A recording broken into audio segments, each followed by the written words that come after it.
Halo teman-teman, jumpa lagi di channel YouTube D1. Kali ini kita akan mencari tahu secara lebih mendalam mengenai Unilever.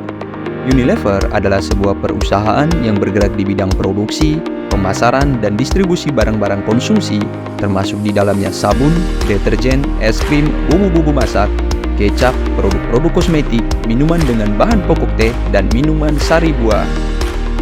Unilever didirikan pada 5 Desember 1933 dengan nama Livers Zeefabrieken N.V. dan berganti nama menjadi PT Unilever Indonesia pada tahun 1980.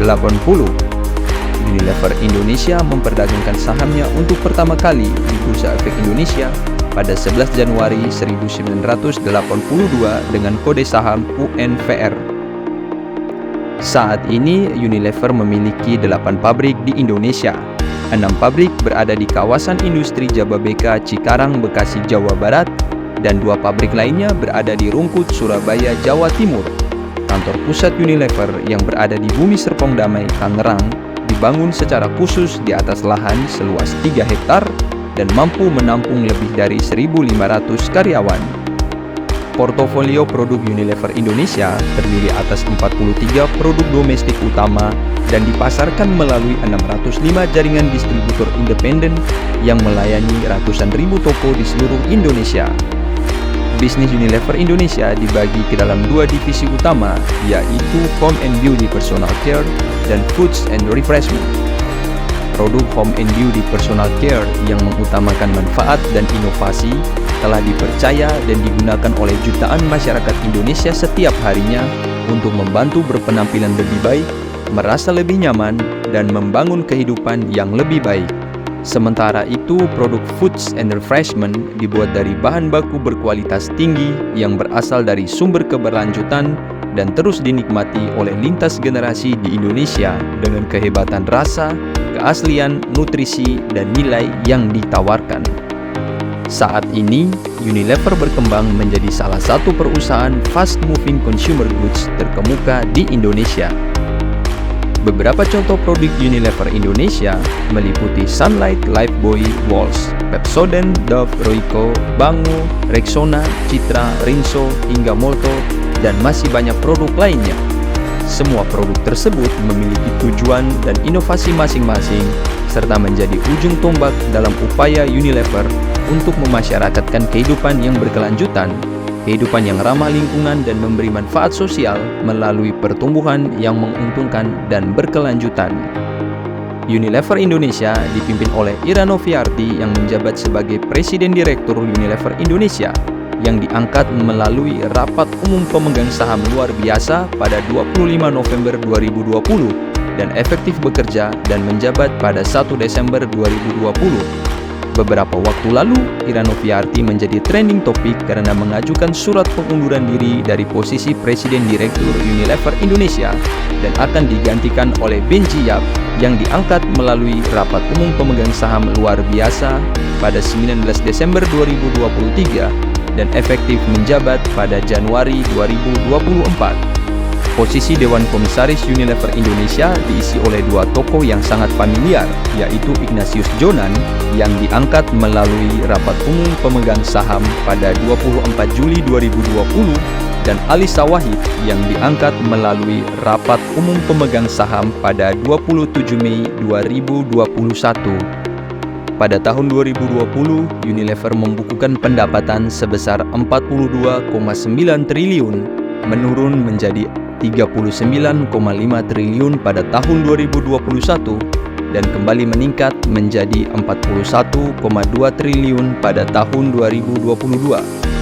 Sementara itu, pada tahun 2020, Unilever Indonesia mencatatkan laba bersih sebesar 7,1 triliun, menurun menjadi 5,7 triliun pada 2021 dan kembali menurun menjadi 5,3 triliun pada tahun 2022.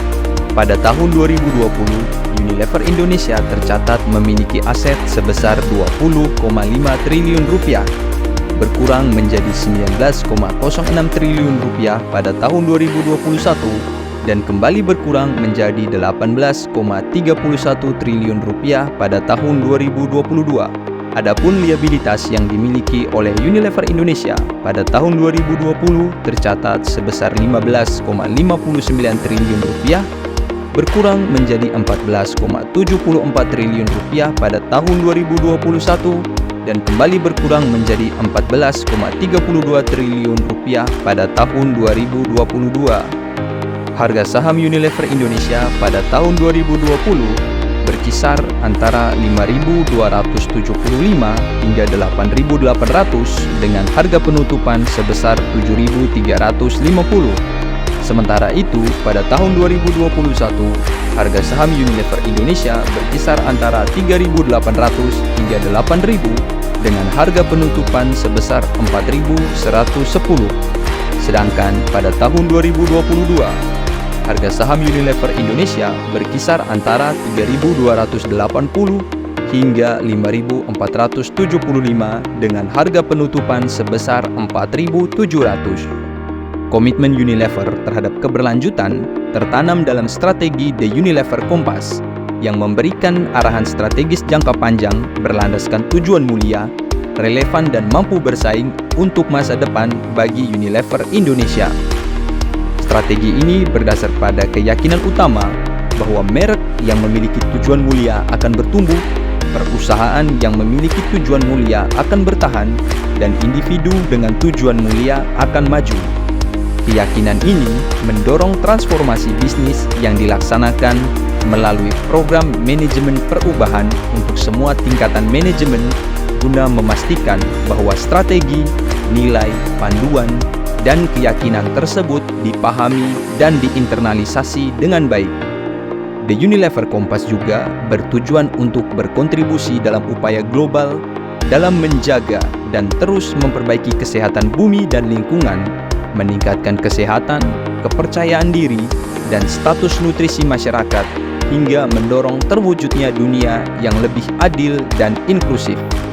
The Unilever Compass memiliki 3 fokus utama dalam hal keberlanjutan melalui merek dan produk-produk Unilever, yaitu membangun planet yang lebih lestari, meningkatkan kesehatan dan kesejahteraan masyarakat, serta berkontribusi pada masyarakat yang lebih adil dan inklusif di Indonesia. Bagi Unilever, keberlanjutan bukanlah pilihan, tetapi prinsip yang tidak dapat ditawar, yang tertanam kuat dalam nilai-nilai dan gagasan Unilever. Tujuan Unilever adalah menjadikan kehidupan berkelanjutan sebagai hal yang lumrah untuk dimiliki oleh masyarakat. Hal ini diwujudkan melalui pertumbuhan bisnis berkelanjutan yang berlandaskan pada tujuan mulia atau purpose-led dan relevan serta mampu bersaing di masa depan atau future fit. The Unilever Compass adalah kerangka kerja yang dirancang untuk memandu praktik bisnis berkelanjutan dan membantu Unilever Indonesia mencapai tujuan keberlanjutannya. Oke teman-teman, sekian pembelajaran kita kali ini bersama D1 mengenai Unilever Indonesia. Jika teman-teman menyukai video ini, silakan klik like dan subscribe.